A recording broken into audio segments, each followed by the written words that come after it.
There are spaces in time that seem too thin, moments where the solid world gives way to the absolute void.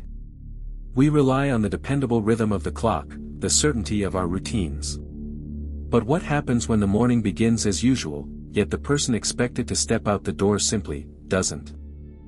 Every mystery has a story, but not every story has an answer. Every week, we uncover the chilling cases that have haunted investigators for years. Unsolved disappearances, cold cases, and the darkest secrets waiting to be discovered. Are you ready to uncover the truth? Join us, if you dare. The Unsolved Chronicle. In January 2006, in the sprawling, sun-drenched newness of Orlando, Florida, a life vanished between the making of a cup of coffee and the arrival at an office desk. Jennifer Kesse was 24 years old. She had just returned from a restful Caribbean vacation, full of promise, full of plans. She lived in a new, secure condo complex, a fortress of modernity. The distance from her front door to her black Chevy Malibu was perhaps 50 feet. A mundane, easily traversed space. Yet that short journey, that small, essential segment of her Monday morning, is the last place anyone can definitively place her. The evidence left behind is a cruel collection of negatives, no forced entry, no struggle, no witnesses who saw the moment of departure. Only a meticulously locked front door, a ringing phone, and, later, a vehicle mysteriously abandoned a mile away. The central question of this mystery is not where she went, but how she was taken. Did she know her fate was waiting outside her door? Or was she snatched by an unforeseen predator, one whose identity, over 18 years later, remains frustratingly obscured by shadow and a cheap vinyl fence? To understand the disappearance of Jennifer Kesse, we must first establish the facts of her last known hours. Jennifer was known for her diligence and her strong ties to her family.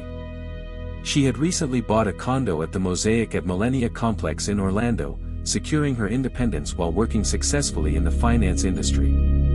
The evening of Monday, January 23, 2006, seemed entirely ordinary. Jennifer had just returned from a weekend trip to St. Croix with her boyfriend, Rob Allen. She spoke with him around 10 p.m. and subsequently called her parents, Drew and Joyce Kesse. She confirmed her travel schedule, mentioning nothing unusual or concerning. The conversation ended with the standard goodnight, the expectation being that she would drive to her work the next morning. On Tuesday, January 24, the routine failed. Jennifer, who was notoriously punctual, did not arrive at her workplace. Initially, her employer assumed traffic or perhaps a minor delay following her trip. But by 11 a.m., calls to Jennifer's cell phone went unanswered, routing immediately to voicemail. Concern escalated quickly. Her parents, who lived 2 hours away, were immediately alerted. This was profoundly uncharacteristic behavior for Jennifer. They began the frantic drive to Orlando, attempting to piece together the silence that had swallowed their daughter. Upon arrival at the Mosaic at Millennia Complex, they found Jennifer's condo unit locked. There was no sign of forced entry or struggle. Inside, police noted that the apartment appeared normal, save for a few puzzling details. Her bed looked as though it had been slept in, and a damp towel suggested she had showered and prepared for the day. Critically, her purse, cell phone, iPod, and keys, the essentials of modern life, were all missing. Jennifer Kesse had prepared to leave for work, but she had never made it to her car. The search intensified over the next 48 hours, focusing on the large, newly developed area around Millennia.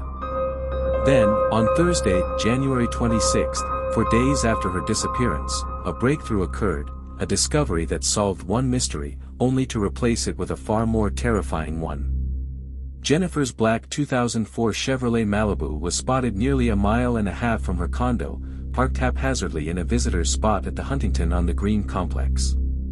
The complex was geographically close, separated by a large lake and a winding route. The car provided the first physical evidence, yet also the deepest frustration. Investigators found no definitive forensic evidence, no fingerprints belonging to a suspect, and crucially, no blood or sign of violence inside the vehicle. The interior had been meticulously wiped clean. The surrounding area was canvassed for security footage. It was then that investigators found the single, most crucial, and infuriating piece of evidence in the entire case: surveillance footage from the Huntington on the Green complex. The puzzling person. The video was captured near the car park where the Malibu was found. The footage is timestamped at approximately 12 p.m. on January 24, about 6 hours after Jennifer is believed to have vanished. The video shows a distinct, unidentified figure parking Jennifer's black Malibu. The person is seen getting out, quickly locking the car door, and walking away along the top edge of a protective security fence, heading toward the entrance of the complex. The fence, tragically, obscures almost the entirety of the individual's face and upper body. This figure, often referred to as the puzzling person in investigative circles, is of medium height and build. They are wearing light-colored clothing and walk with a slightly slumped or hunched posture. They appear hyper-aware of their surroundings, perhaps looking back briefly toward the car before disappearing off camera. The individual's identity, gender, race, precise age, remains completely unknown. Investigators calculated that the person's walk away from the car would have led them directly toward Jennifer's own Mosaic complex, a distance of about a 30-minute walk, or a very brief car ride if they had a second vehicle. The timeline strongly suggests this person was responsible for moving Jennifer's car after she disappeared, but the video reveals nothing about who they are, where they came from, or, most agonizingly, where Jennifer Kesse might be. Theories and oddities. The Kesse case is defined by the absolute lack of forensic data at the primary scene, and the frustrating, near-miss video evidence at the secondary scene. This lack of certainty has allowed investigators to pursue multiple theories simultaneously, none of which fully resolve the bizarre behavior of the puzzling person. Theory 1, the opportunistic attack, the stranger. The first and most commonly explored theory posits that Jennifer was the victim of a random, opportunistic crime, likely committed by a stranger who lay in wait or encountered her in transit. The key supporting evidence for this scenario is the fact that her keys and cell phone were missing, suggesting she was accosted the moment she stepped out of her condo, or perhaps while unlocking her car. Had the abduction happened inside her unit, the scene would likely have shown signs of struggle or forced entry, which it did not. Furthermore, the complete wiping down of the car's interior suggests an offender who was careful and practiced at covering their tracks, a hallmark of some serial offenders or calculated predators. However, this theory contains significant oddities. Firstly, the risk involved in waiting for a victim at a highly visible condo complex during the morning rush hour is high. Secondly, the behavior captured on the surveillance video is perplexing. If this was a predatory stranger, why drive the car, the biggest piece of evidence, only a mile and a half away and park it at another occupied complex?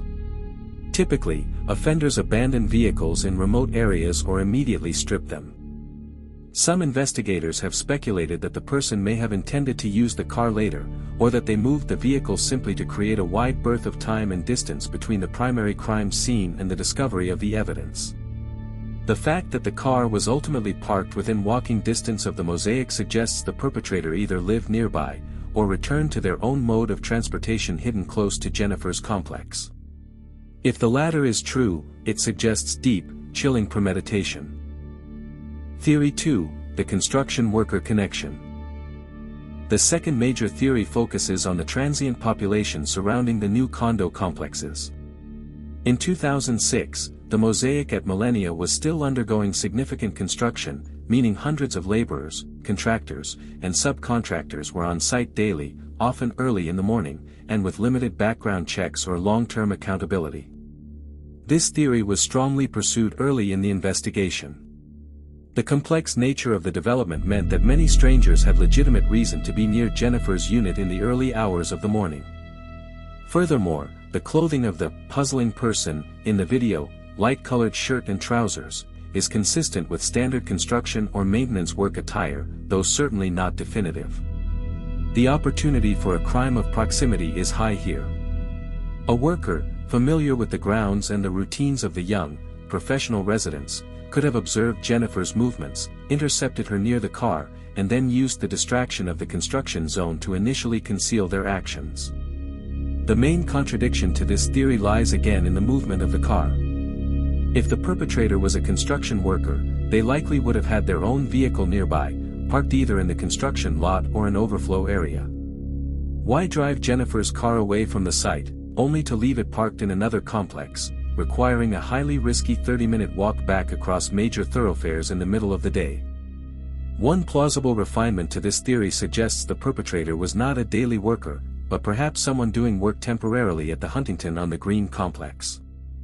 They might have driven the Malibu from Mosaic to Huntington, parked it there, and simply blended back into their temporary workplace, using the complexity of the condo developments to hide in plain sight. Theory 3, the known assailant, the relationship angle. The third theory explores the possibility that Jennifer was targeted by someone she knew, a previous boyfriend, a jealous colleague, or someone who had developed an unhealthy obsession with her. This hypothesis is supported by the lack of struggle in the apartment and the efficient nature of the disappearance. Someone known to Jennifer might have called her outside under a pretext, or perhaps she opened the door willingly to someone she trusted, only to be ambushed instantly. This would explain the clean crime scene and the immediate disappearance of her essentials, phone, keys.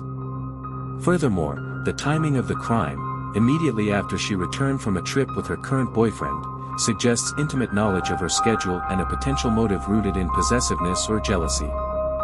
However, Rob Allen, Jennifer's boyfriend, was quickly cleared by investigators, and extensive background checks on colleagues and known ex-partners yielded no concrete suspects or connections to the car being moved.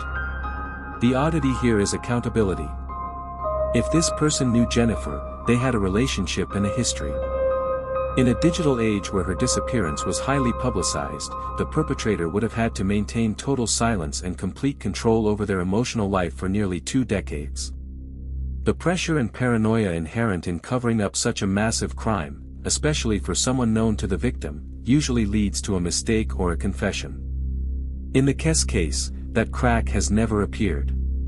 Drew Kesse, Jennifer's father, has stated publicly that he believes the person on the video must be someone who had reason to be in that specific area at that time, reinforcing the difficulty of placing a familiar acquaintance in that exact, compromising spot without ever being identified.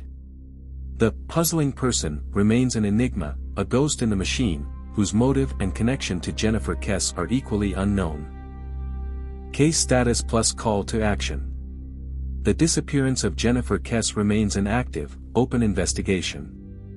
For many years, the case was managed by the Orlando Police Department, but driven primarily by the tireless advocacy of her family. In 2019, following a legal battle, the Kesse family successfully obtained the majority of the case files, which amounted to tens of thousands of documents and digital files. These records have since been transferred to private investigators hired by the family, who are now using modern forensic science and sophisticated data analysis to re-examine the original evidence, including the elusive surveillance footage. The hope persists that DNA technology, advanced surveillance enhancement, or simply a new pair of unbiased eyes reviewing the evidence will finally identify the puzzling person and bring Jennifer Kesse home. This case is a reminder that the smallest detail can hold the greatest truth. What piece of the puzzle stands out most to you? Do you believe the person in the video was a stranger, a worker, or someone Jennifer knew intimately? Which theory feels closest to the chilling truth that has remained hidden for nearly 2 decades, or do you see another path entirely? Share your respectful thoughts, insights, and perspectives below. Sometimes, the coldest cases thaw with fresh scrutiny and the power of a dedicated community. In memory of Jennifer Kesse, not a headline, but a life. Not a mystery to solve, but a person to remember.